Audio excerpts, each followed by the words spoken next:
नमस्कार दोस्तों, स्वागत है हमारे YouTube चैनल में। दोस्तों यूपी ट्रिपल मुख्य सेविका भर्ती 2022 मैराथन क्लास तीसरा है। दोस्तों 100 महत्वपूर्ण आपको प्रश्न में बताए जाएंगे, फटाफट रिवीजन कर लीजिए। सबसे पहले वीडियो को एक लाइक करिएगा, चैनल पर नए दोस्तों सब्सक्राइब जरूर कर लीजिएगा और वीडियो को ज़्यादा से ज़्यादा शेयर करिएगा। दोस्तों जितने प्रश्न हैं मैं आप लोग को जो बताने जा रहा हूँ परीक्षा में पूछे गए प्रश्न हैं और ऐसे ही प्रश्न आपके जो है परीक्षा में पूछे जाएंगे। वीडियो को स्किप एकदम ना करें, वीडियो को अंत तक देखें। दोस्तों समय बहुत कम बचा है, पहले प्रश्न की तरफ चलते हैं। भारतीय नर नारियों के लिए निम्न में से कौन सा मूल्य सर्वोच्च है? तो कौन सा है दोस्तों? भौतिक, मानसिक, धार्मिक, इनमें से सभी। क्वेश्चन नंबर दूसरे कहते हैं विवाह विच्छेद का सर्वाधिक प्रतिकूल प्रभाव पड़ता है, तो किस पे पड़ता है दोस्तों? बच्चों पर पड़ता है। क्वेश्चन तीसरे पे चलते हैं जब एक महिला 2 या 2 से अधिक पुरुषों से विवाह करती है तो वह क्या कहलाती है? 2 या 2 से क्या कहलाती है दोस्तों? बहुपति विवाह कहलाती है।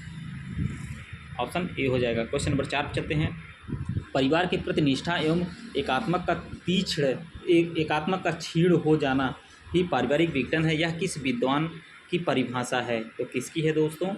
यह मीड की है। क्वेश्चन नंबर 5 चलते हैं निम्न में से कौन सी विशेषता संयुक्त परिवार की नहीं है? पूछ रहा है, तो कौन सी नहीं है? व्यक्तिगत स्वतंत्रता यह नहीं है, बाकी जो है सभी हैं। क्वेश्चन नंबर 6 पे चलते हैं दोस्तों दबाव डालने से पूर्व क्या सोचना आवश्यक नहीं है? तो क्या सोचना आवश्यक नहीं है, तो दबाव क्यों डाला जाए, इसको जो है यही ऑप्शन सही हो जाएगा। क्वेश्चन नंबर 7 चलते हैं निम्न में से कौन सा आहारीय चिकित्सा का उद्देश्य है? तो कौन सा है दोस्तों? आहारीय चिकित्सा का उद्देश्य जो है पाचन तंत्र के कष्टों को देखते हुए सरल, सौम्य तथा सुपाच्य आहार प्रदान करना, रुग्णावस्था में भी उच्च पोषक स्तर की निरंतर आपूर्ति करना, ये भी सही है। शरीर के प्रभावित अंगों को पर्याप्त विश्राम प्रदान करना, इसका मतलब दोस्तों यह सभी सही है इसमें से। क्वेश्चन नंबर 8 चलते हैं शरीर के तापक्रम में 1 डिग्री फ़ारेनहाइट परिवर्तन होने से ऊर्जा ह्रास होती है, तो कितनी ऊर्जा ह्रास होती है दोस्तों? 7% ऊर्जा ह्रास होती है। नेक्स्ट क्वेश्चन चलते हैं, क्वेश्चन नंबर आपका जो है 9वां है। 9वें में क्या पूछ रहा है दोस्तों?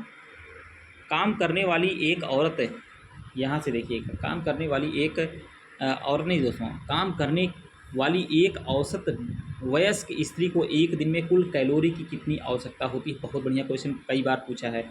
तो 2880 कैलोरी की होती है। क्वेश्चन नंबर 10 चलते हैं अगर एक बच्चे में पौष्टिकता की कमी है तो उसके सर की परिधि क्या होगी? उसके सर की परिधि दोस्तों छाती से छोटी होती है। ऑप्शन ए हो जाएगा। क्वेश्चन नंबर 11 पर चलते हैं ट्राइडिजिटल टेस्ट निम्न में से किससे संबंधित है? तो ट्राइजिस्टल जो है दोस्तों यह भोजन को ज्ञानेंद्रिय मूल्यांकन से संबंधित है। क्वेश्चन नंबर 12 चलते हैं बच्चों के शारीरिक विकास में सबसे महत्वपूर्ण कारक है, तो सबसे महत्वपूर्ण कारक कौन सा है दोस्तों? पोषण ही होता है। ऑप्शन सी हो जाएगा। क्वेश्चन नंबर 13 चलते हैं जल एक यौगिक है जो निम्न तत्वों से मिलकर बनता है, तो वह किससे मिलकर बनता है दोस्तों? हाइड्रोजन और ऑक्सीजन, H2O इसका फार्मूला होता है, आप लोग को पता ही होगा। क्वेश्चन नंबर 14 पे चलते हैं जख्म भरने में निम्नलिखित तत्व शामिल है। क्वेश्चन नंबर 14वां, तो कौन सा शामिल है दोस्तों? जस्ता जो है बहुत जल्दी जो है यही जख्म को भर देता है। क्वेश्चन नंबर 15 चलते हैं निम्नलिखित में से कौन सा सामाजिक परिवर्तन की विशेषताओं में शामिल नहीं है? तो इसमें से ऑप्शन डी हो जाएगा, सामाजिक परिवर्तन की गति समान एवं अतुलनीय। क्वेश्चन नंबर 16 चलते हैं निम्नलिखित में कौन अंतर पीढ़ीय संघर्ष के कारणों में शामिल नहीं है? तो कौन सा शामिल नहीं है दोस्तों? मानवीय मूल्य शामिल नहीं है। 17वां क्वेश्चन है, 17वें में पूछ रहा है दोस्तों परिहास संबंध। तो परिहास संबंध क्या होता है दोस्तों? जीजा तथा साली के मध्य जो होते हैं उसको हम परिहास संबंध कहते हैं। क्वेश्चन नंबर 18 चलते हैं किस वर्ष के हिंदू विवाह अधिनियम के अंतर्गत हिंदुओं को तलाक के प्रावधान प्रदान किए गए हैं? तो किसमें है दोस्तों? 1955। क्वेश्चन नंबर 19वां है घरेलू हिंसा अधिनियम कब प्रभावी हुआ था? बहुत बढ़िया क्वेश्चन है। यह 26 अक्टूबर सन 2006 को प्रभावित हुआ था। क्वेश्चन नंबर 20 पर चलते हैं। 20 में पूछ रहा है हिंदू कोड बिल द्वारा लड़कियों के कानूनी विवाह की उम्र को बढ़ाकर 15 वर्ष किया गया था, तो कौन सा ऑप्शन हो जाएगा दोस्तों? यह कब किया गया था? 1956 में किया गया था।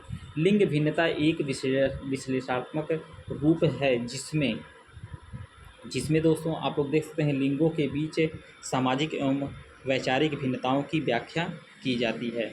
क्वेश्चन नंबर 22 पे चलते हैं। 22 में पूछ रहा है निम्नलिखित में से किस कारक के परिणाम स्वरूप जनसांख्यिकी खिड़की नहीं खुलती है? तो कौन सा होगा दोस्तों? ऑप्शन सी हो जाएगा, श्रम शक्ति से बच्चों का प्रवेश। क्वेश्चन नंबर 23 पे चलते हैं। भारतीय समाज कार्य के जनक कौन थे? तो भारतीय समाज कार्य के जनक जो हैं डीपी मुखर्जी हैं। महिलाओं, बच्चों एवं शारीरिक दृष्टि से भिन्न समूहों के लिए केंद्रीय समाज कल्याण बोर्ड की स्थापना कब की गई थी? तो यह दोस्तों की गई थी आपकी अगस्त 1953 में की गई थी। क्वेश्चन नंबर 25 पे चलते हैं। कौन सा नारीवाद सिद्धांत इस विश्वास से अभिलक्षित होता है कि पितृतंत्र महिलाओं के उत्पीड़न का प्रमुख तथा सार्वभौमिक कारण है, मतलब सर्वदेशिक जो है? तो कौन सा होगा दोस्तों? क्रांतिकारी नारीवाद। क्वेश्चन नंबर 26 पे चलते हैं। समकालीन NSSO सर्वेक्षण के अनुसार भारत में मादक पदार्थों का प्रयोग करने की सबसे अधिक प्रशंसा किस धार्मिक समूह में है? तो किस में है दोस्तों? क्वेश्चन नंबर 26 का आपका बी हो जाएगा, यानी ईसाई में होगी ऑप्शन। क्वेश्चन नंबर 27 पे, निम्नलिखित में से गरीबी की संस्कृति कहा गया है? तो किसको कहा गया है दोस्तों? गंदी बस्तियों को कहा गया है। क्वेश्चन नंबर 28 पे चलते हैं। किस प्रकार की गरीबी स्वास्थ्य एवं शारीरिक प्रकार के रखरखाव के लिए आवश्यक मूलभूत संसाधनों के अभाव को दर्शाता है? क्वेश्चन नंबर 28 तो कौन सा होगा? संपूर्ण गरीबी। क्वेश्चन नंबर 29 पे चलते हैं। भारत में गरीबी का आकलन करने के लिए किस प्रतिमान का प्रयोग किया जाता है? क्वेश्चन नंबर 29 है, बहुत बढ़िया क्वेश्चन है दोस्तों। किसका प्रयोग किया जाता है? निरपेक्ष प्रतिमान का, ऑप्शन बी हो जाएगा। क्वेश्चन नंबर 30 पे चलते हैं। भारत की जनसंख्या में किस दशक में सर्वाधिक वृद्धि पाई गई? बहुत बढ़िया क्वेश्चन, रट लीजिए दोस्तों, ये आएगा जरूर, पक्का है। तो कौन सा है दोस्तों? किस दशक में सर्वाधिक वृद्धि पाई गई थी? 1961 से 71 में। विशेष विवाह अधिनियम किस सन में पारित हुआ था? तो यह दोस्तों 1954 में पारित हुआ था। फटाफट रिवीजन करना है दोस्तों, समय एकदम कम है, 2 दिन और आप लोग की परीक्षा का बचा हुआ है। भारत में अंग्रेजों के समय प्रथम जनगणना किस गवर्नर जनरल के शासनकाल में हुई थी? तो कब हुई थी दोस्तों? लॉर्ड मेयो कार्यकाल में हुई थी। क्वेश्चन नंबर 33 चलते हैं। निम्न में से कौन सा विवाह के निषेध के संबंध नहीं है? तो कौन सा नहीं है दोस्तों? बहुविवाह, ऑप्शन जो है डी हो जाएगा। क्वेश्चन नंबर 34 पर चलते हैं। मिताक्षरा एक दाय भाग क्या है? बहुत बढ़िया क्वेश्चन है। क्वेश्चन नंबर 34वां, तो क्या है दोस्तों? यह हिंदू धर्म में पैतृक संपत्ति के उत्तराधिकार एवं दाय प्राप्ति को विनियमित करने के कानून के 2 संप्रदाय हैं। सूची फर्स्ट को सूची सेकंड से मिलान करना है। क्वेश्चन नंबर 35वां है दोस्तों। इसमें मिलान करना है, आपको बताना है कि कैसे इसमें जो है इसका जो है कौन कौन सा मिलान है। तो आप देख सकते हैं दोस्तों, इसमें चेतन और अचेतन नियंत्रण पूले और बर्नार्ड का है। चेतन और अचेतन जो है पूले और बर्नार्ड का है। पहला जो है आपके चौथे से मिलान होगा, क्वेश्चन नंबर 35वां में जो पूछ रहा है। और फिर उसके बाद प्रत्यक्ष और अप्रत्यक्ष नियंत्रण जो है कार्ल मैनहिन, ऑप्शन ए हो जाएगा दोस्तों। फिर उसके बाद जो है मतलब पहले का चौथा हो जाएगा, दूसरे का ये हो जाएगा, और फिर तीसरे का दोस्तों आपका ये हो जाएगा सकारात्मक और नकारात्मक नियंत्रण जो है किम्बाल यंग से है। और अब जो बचा आपका वही हो जाएगा संगठित और संगठित जो है जॉर्ज गुरविच का है। तो ऑप्शन कौन सा हो जाएगा दोस्तों? सी ऑप्शन हो जाएगा आपका इसमें आंसर सी। क्वेश्चन नंबर 36 पर चलते हैं। पति पत्नी की परिधि तथा इसके केंद्र में स्थित रक्त संबंधियों से बनने वाले परिवार को क्या कहा जाता है? क्वेश्चन नंबर 36 है, तो क्या कहते हैं? रक्तमूलक परिवार कहते हैं। क्वेश्चन नंबर 37 चलते हैं। महात्मा गांधी के लिए बापू शब्द का प्रयोग करना किसका उदाहरण था? बहुत बार ये क्वेश्चन पूछा गया है दोस्तों। क्वेश्चन नंबर 37, तो ये मानित नातेदारी। क्वेश्चन नंबर 38 पर चलते हैं। 38 निम्न में से किसने निषेध की व्याख्या सामाजिक नियंत्रण के यंत्रकारी के रूप में की थी? तो इस्माइल दुर्खीम ने किया था। क्वेश्चन नंबर 38 से नेक्स्ट क्वेश्चन पर चलते हैं। क्वेश्चन नंबर आपका 39 है। 39 में पूछ रहा है कि परिवर्तन और मार्क्सवादी सिद्धांत के परिवर्तन के द्वारा क्रांति आती है इंगित करता है। तो क्या इंगित करता है दोस्तों? संपूर्ण संरचना में परिवर्तन। क्वेश्चन नंबर 40 पर चलते हैं। सामाजिक परिवर्तन संबंधी किस सिद्धांतकार का विचार दबाव सिद्धांत पर आधारित है? तो यह कौन सा होगा दोस्तों? रॉल्फ डॉरेनहॉर्फ, ऑप्शन ए हो जाएगा। क्वेश्चन नंबर 41 कहते हैं। किसने जाति गतिशीलता तथा गतिकी की व्याख्या के लिए संदर्भ समूह सिद्धांत के प्रयोग का समर्थन किया था? तो किसने किया था? तो वाई बी दामले ने किया था। क्वेश्चन नंबर 42 पे चलते हैं। चावल के पानी की तरह के सफ़ेद दस्त किस बीमारी का लक्षण है? बहुत बढ़िया क्वेश्चन है दोस्तों। 42वां तो कौन सा होता है दोस्तों? हैजा जो होता है। गलसुआ, चेचक, फेफड़ा का क्षय रोग यह किसका उदाहरण है? यह वायु संचरण का उदाहरण है दोस्तों। क्वेश्चन नंबर 44 पे इनमें से कौन सा जल में घुलनशील विटामिन है? पूछ रहा है जल में घुलनशील, बहुत बार पूछा गया है। तो विटामिन B1 जो है यह जल में घुलनशील है। वायु जनित संक्रमण के कारण नहीं होता है। बहुत बढ़िया क्वेश्चन है। तो वायु जनित संक्रमण से कौन सा नहीं होता है दोस्तों? हेपेटाइटिस बी आपका। दाद रिंग वर्म में किस प्रकार की बीमारी है? Question number 46। तो यह कवकीय बीमारी है, फंगस से होता है दोस्तों, फंगल इन्फेक्शन जिसको हम कहते हैं। एंथ्रेक्स एक प्रकार के कारण का उदाहरण है। तो एंथ्रेक्स जो है किसका है दोस्तों? जीवाणु का उदाहरण है। महिलाओं में यौवन के विकास का प्रथम प्रमाण किस रूप में अभिव्यक्त होता है? किस रूप में होता है दोस्तों? क्वेश्चन नंबर 48 है। स्तन अंकुर का प्रकट होना, जो स्तन होता है उसका अंकुर का प्रकट होना वही यौन विकास का प्रथम प्रमाण है। क्वेश्चन नंबर 49 पे चलते हैं। प्लेसेंटा का लगभग वजन कितना होता है? बहुत बार पूछा गया है। तो कितना होता है? शिशु के वजन का 1/6 होता है। किस प्रकार के प्रसव में पहले और दूसरे चरण की संयुक्त अवधि 2 घंटे से कम होती है?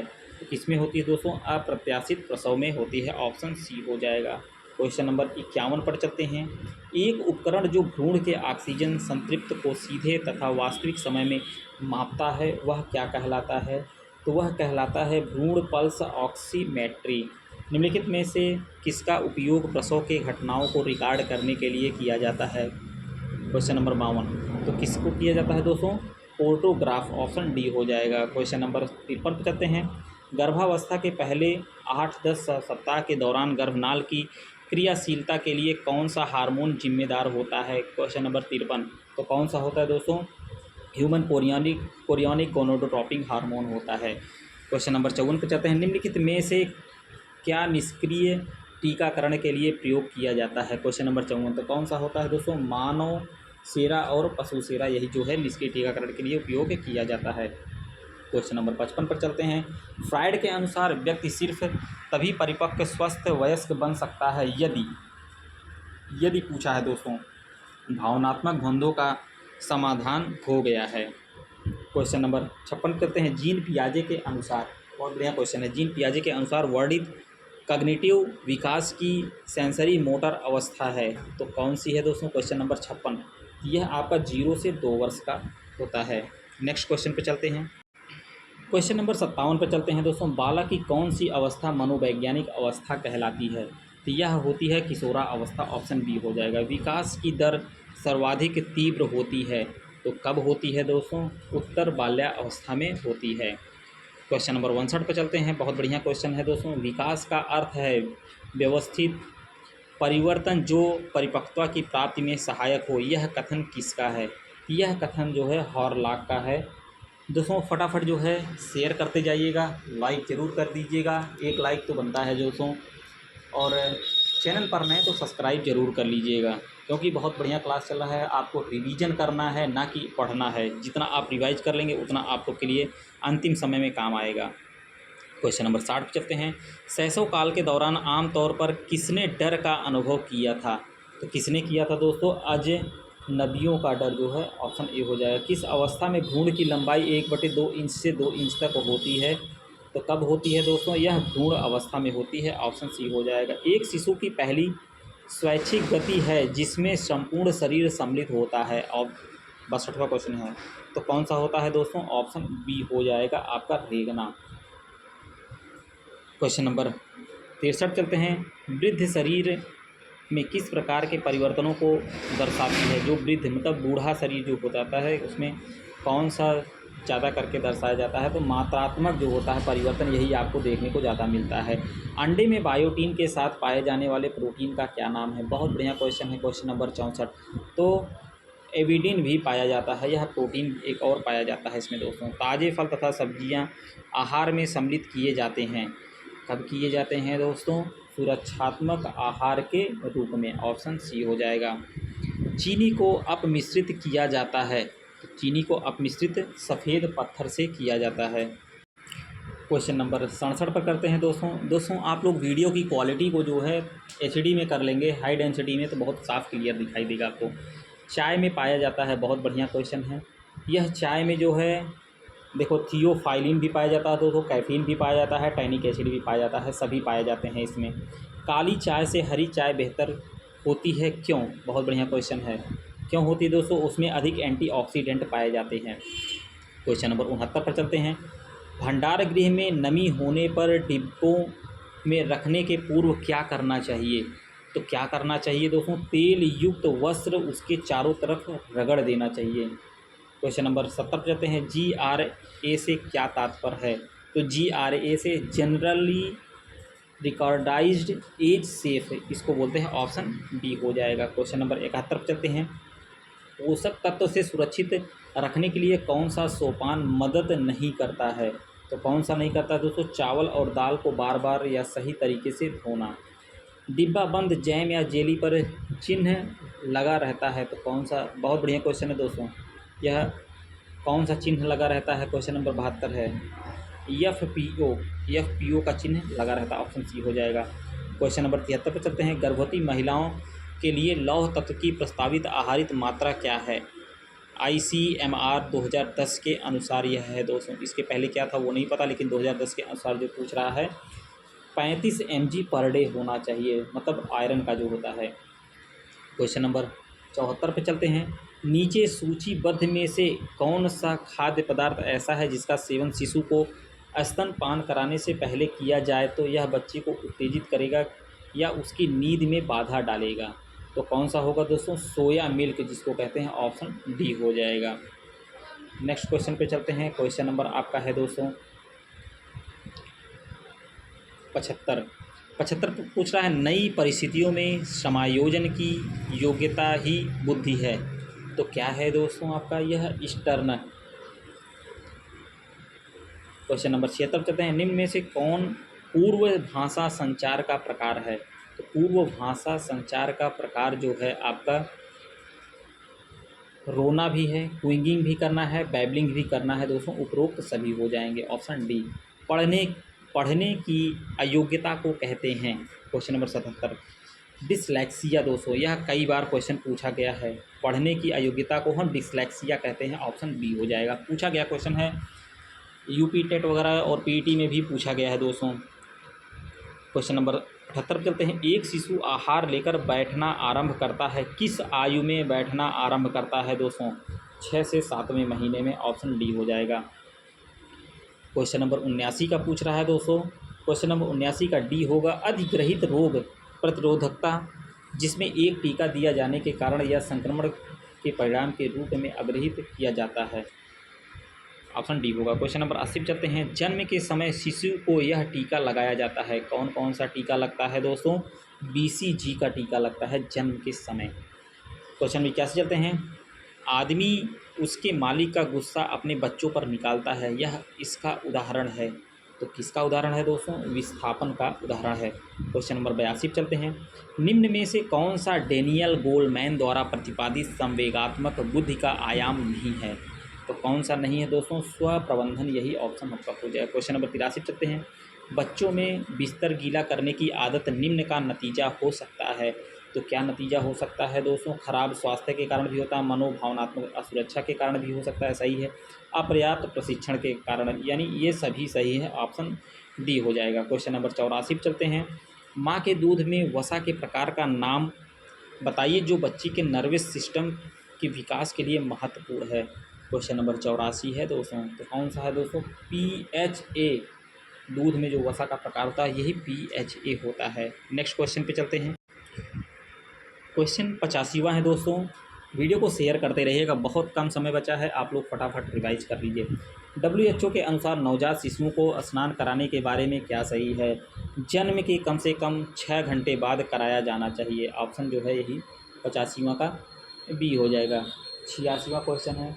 86वें क्वेश्चन में पूछ रहा है दोस्तों,